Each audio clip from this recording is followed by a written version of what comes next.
Majestades, señor presidente de la República de Colombia, señora de Uribe, señores presidentes, autoridades, queridos amigos.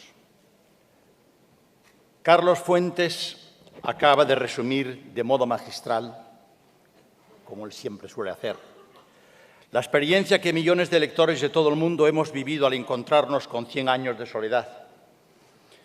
Y ha anticipado también los motivos que han llevado a la Real Academia Española y a sus hermanas de América y Filipinas a preparar una edición popular conmemorativa de la gran novela fundacional.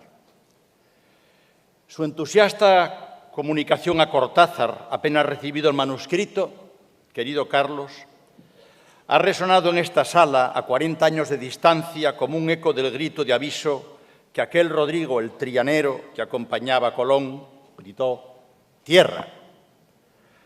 Acababa de descubrir Carlos Fuentes, y esa ha sido la experiencia de tantos lectores, una tierra, un mundo tan reciente como aquel al que llegó José Arcadio Buendía con un grupo de leales, en el que muchas cosas carecían de nombre y para mencionarlas había que señalarlas con el dedo. Venían de lejos, en una extenuante peregrinación en busca de un lugar donde habitara el olvido. Todo era puro espejismo. Solo las montañas y la selva les hacían creer que la tierra que dejaban a sus espaldas estaba muy lejos. Y sí, Carlos, era la falta de llanuras y de horizonte, los del ancha Castilla quijotesco, la que fabricaba la ficción de que avanzaban hacia el progreso y la riqueza, cuando proyectados en el laberinto de la sangre, no hacían más que girar y girar, atrapados en el círculo asfixiante del tiempo. Era inevitable que José Arcadio Buendía, el fundador de la dinastía, lo intentara, porque cuando se alcanza una determinada edad y se tiene un corazón de peso considerable, no hay nada que hacer. Es inútil resistirse a los impulsos de la utopía. El Quijote americano convirtió su casa en un titirimundi, hecha y rehecha, abandonada y reencontrada, pacífica hasta el estatismo en ocasiones, cruce de caminos de propios y extraños otras veces, escenario de sueños y pasiones, morada de vivos y de redivivos que convivían con toda naturalidad bajo la mirada de santos pávidos o impávidos según la fluctuación de las luces, taller de labores de Penélope, laboratorio de alquimia y santa sanctorum de profecías, la casa encierra en sí la entera historia de Macondo y los Buendía. Nacía de la voluntad del olvido y al olvido volvía. No era verdad, porque Gabriel, un muchacho que era novia de la hija del boticario de Macondo, una mujer de cuello esbelto y ojos adormecidos llamada Mercedes, se hizo amigo del último Buendía y se convirtió en cuentacuentos cómplice del revelador de la historia profética cifrada en los pergaminos del viejo Melquíades. En el Teeteto dice Platón que uno hace claro su pensamiento por medio de la voz, expresando así la opinión en la corriente de la boca, como si fuera en un espejo o en el agua. El espejo se hace líquido y transcurre. No es espacio, sino puro tiempo, y por ello las imágenes que nos ofrece dibujan una percepción distinta de la estática percepción que nos facilitan los ojos. García Márquez le prestó a Gabriel la voz que discurre por la vía de la oralidad de los cuentos y que viene fluyendo desde las 1001 noches a la abuela tranquilina. Y como García Márquez era poeta, le enseñó a Gabriel a impostar la voz en la única forma con la que se podía traducir la historia profetizada por Melquíades, porque Melquíades concentró un siglo de episodios, haciendo que todos coexistieran en el tiempo, y esa forma, la única forma de contarlo, era la de la poesía. Y toda la historia de 100 años de soledad se condensa en cada instante gracias a la poesía y de cada instante brotan historias que se enraman y se enraman hasta constituir un bosque. No, no es cierto que la casa madre del mundo de Macondo haya vuelto al olvido. El ciclón que arrancó quicios de puertas y ventanas y descuajó el techo y desarregó los cimientos y amenazó con arrasar la casa ciudad de los espejos y los espejismos, era un viento de Pentecostés que multiplicó el don de lenguas. Esa corriente, quiero decir, que fluye en el espejo y es en él estático y que con su fuerza lleva las palabras como semillas a cualquier parte. Y sobre quien caen, quien las recibe, se siente arrastrado a Macondo, entra en Macondo y percibe cómo en él, en su imaginario, crece una enredadera de palabras que giran y giran sin cesar. Gabriel fue el primero en atraerlas con un poderoso imán tomado de las manos del gorrión del Quijote Melquíades y con su conjuro de que las cosas tienen vida propia, todo es cuestión de despertarles el ánima, fue dando vida nueva a historias viejas y rescatando del olvido nombres viejos que alumbraron cosas nuevas. Siguiendo el texto de 100 años de soledad, millones, muchos millones de lectores de todo el mundo han hecho el viaje iniciático a Macondo. Al cumplirse 40 años del comienzo de ese gran cortejo, las 22 academias de la lengua española que hace 2 años conmemoramos el 4º centenario de la publicación de la primera parte del Quijote, con una edición popular que logró una extraordinaria difusión, se acerca a 3 millones de ejemplares, hemos querido rendir homenaje a Gabriel García Márquez, convocando en una edición semejante a viejos y nuevos lectores a emprender una nueva aventura por esta extensión americana del gran territorio de la Mancha, que es la lengua española.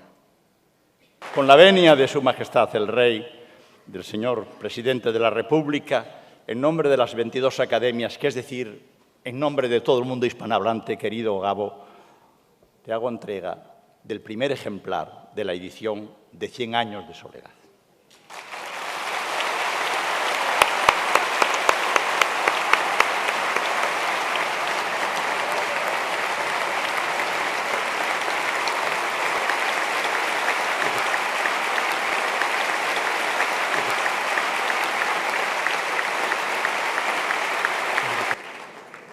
Bueno, Alberto, yo creo que nosotros somos intérpretes del deseo unánime de todos aquellos que queremos oír, aunque sea algunas palabras, de nuestro maestro Gabriel García Márquez. Bienvenido, maestro.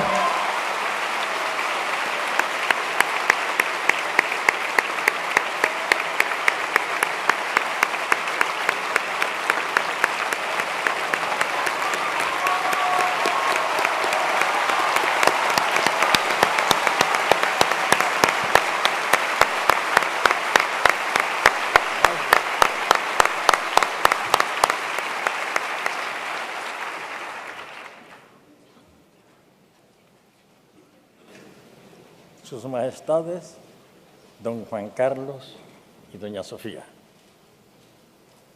señor Presidente de la República y señora de Uribe,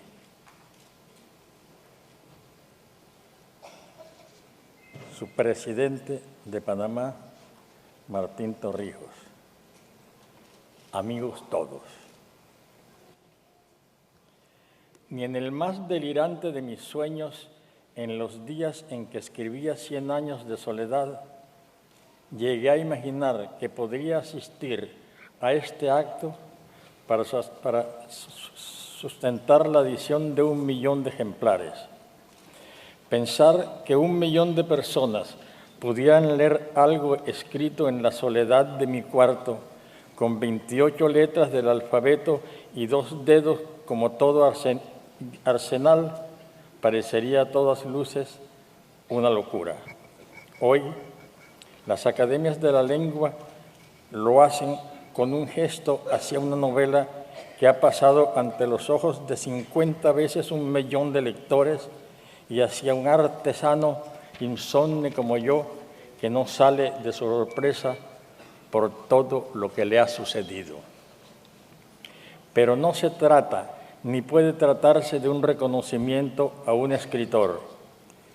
Este milagro es la demostración irrefutable de que hay una cantidad enorme de personas dispuestas a leer historias en lengua castellana y, por lo tanto, 1 millón de ejemplares de 100 años de soledad no son 1 millón de homenajes al escritor que hoy recibe sonrojado el primer libro de este tiraje descomunal. Es la demostración de que hay millones de lectores de textos en lengua castellano esperando, hambrientos de este alimento. No sé a qué hora sucedió todo. Solo sé que desde que tenía 17 años y hasta la mañana de hoy, no he hecho cosa distinta que levantarme temprano todos los días, sentarme frente a un teclado para llenar una página en blanco o una pantalla vacía del computador, con la única misión de escribir una historia aún no contada por nadie que le haga más feliz la vida a un lector inexistente. En mi rutina de escribir nada he cambiado desde entonces. Nunca he visto nada distinto que mis 2 dedos índices golpeando una a un buen ritmo las 28 letras del alfabeto inmodificado que he tenido ante mis ojos durante estos 70 y pico de años. Hoy me tocó levantar la cabeza para asistir a este homenaje que agradezco, y no puedo hacer otra cosa que detenerme a pensar qué es lo que me ha sucedido. Lo que veo es que el lector inexistente de mi página en blanco es hoy una descomunal muchedumbre hambrienta de lectura de textos en lengua castellana. Los lectores de 100 años de soledad son hoy una comunidad que, si viviera en un mismo pedazo de tierra, sería uno de los 20 países más poblados del mundo. No se trata de una afirmación jactanciosa. Al contrario, quiero apenas mostrar que ahí está una gigantesca cantidad de personas que han demostrado con su hábito de lectura que tienen un alma abierta para ser llenada con mensajes en castellano.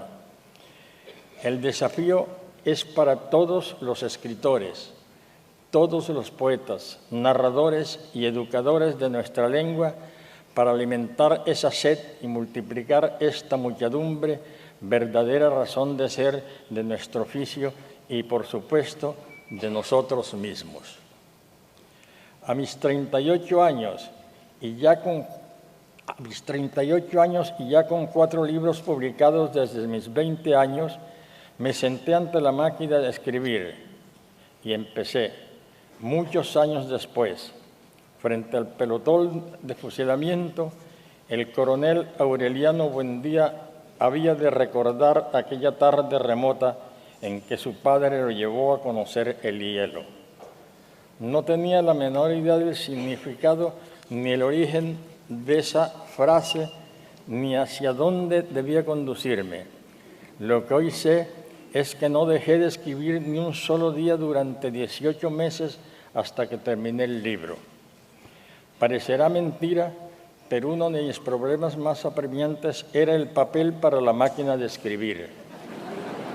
Tenía la mala educación de creer que los errores de mecanografía, de lenguaje o de gramática eran en realidad errores de creación, y cada vez que los detectaba, rompía la hoja y la tiraba al canasto de la basura para empezar de nuevo. Con el ritmo que había adquirido en un año de práctica, calculé que me costaría unos 6 meses de mañanas diarias para terminar.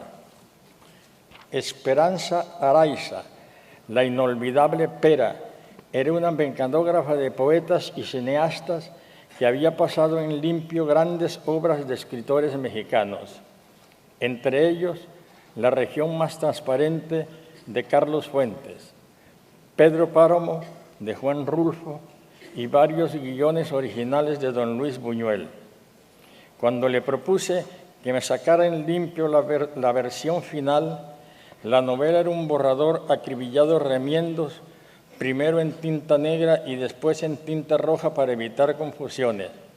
Pero eso no era nada para una mujer acostumbrada a todo en una jaula de locos. Pocos años después, Pera me confesó que cuando llevaba a su casa la última versión corregida por mí, resbaló al bajarse del autobús con un aguacero diluvial y las cuartillas quedaron flotando en el cenagal de la calle. Las recogió empapadas y casi ilegibles con la ayuda de otros pasajeros y las sacó en su casa, hoja por hoja, con una plancha de ropa. Lo que podría ser motivo de otro libro mejor sería cómo sobrevivimos Mercedes y yo con nuestros 2 hijos durante ese tiempo en que no gané ningún centavo por ninguna parte.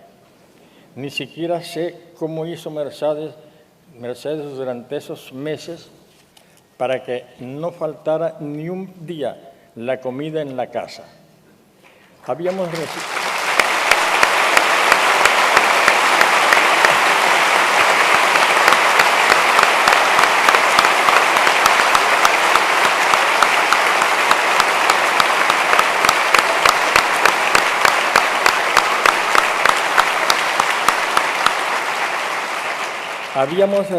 resistido a la tentación de los préstamos con interés hasta que nos amarramos el corazón y emprendimos nuestras primeras incursiones al Monte de Piedad.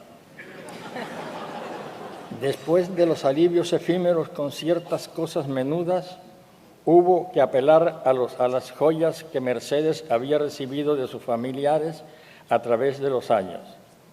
El experto las examinó con un rigor de cirujano, pasó y revisó con su ojo mágico los diamantes de los aretes, las esmeraldas del collar, los rubíes de las sortijas y al final nos los volvió con una larga Verónica de novillero.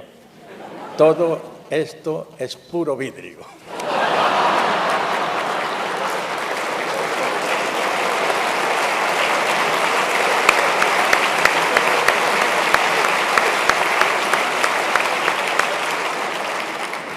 En los momentos de dificultades mayores, Mercedes hizo sus cuentas astrales y le dijo a su paciente casero sin el mínimo temblor en la voz: podemos pagarle todo junto dentro de 6 meses.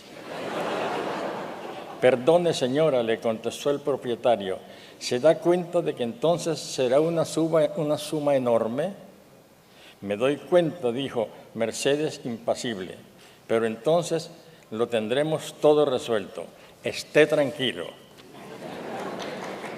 El buen licenciado, que era un alto funcionario del Estado y uno de los hombres más elegantes y pacientes que habíamos conocido, tampoco le tembló la voz para contestar: muy bien, señora, con su palabra me basta.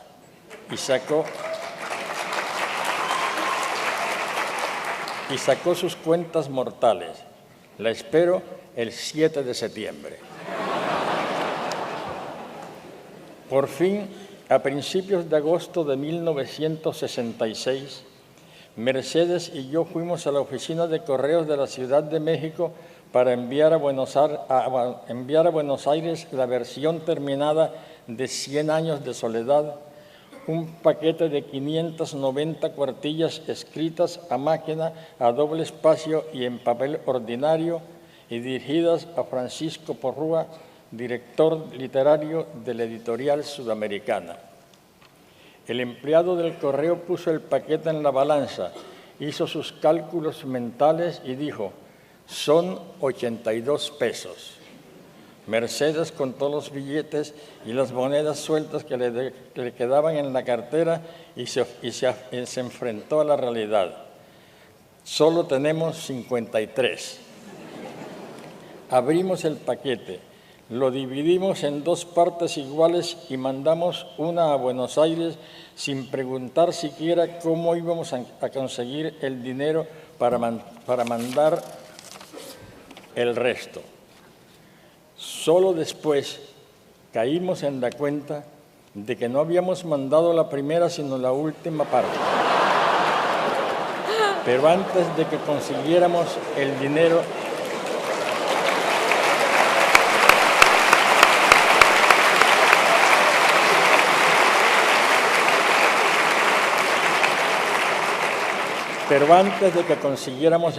para mandarla, ya Paco Porrúa, nuestro hombre en la editorial suramericana, ansioso de leer la primera mitad del libro, nos anticipó dinero para que pudiéramos enviarlo.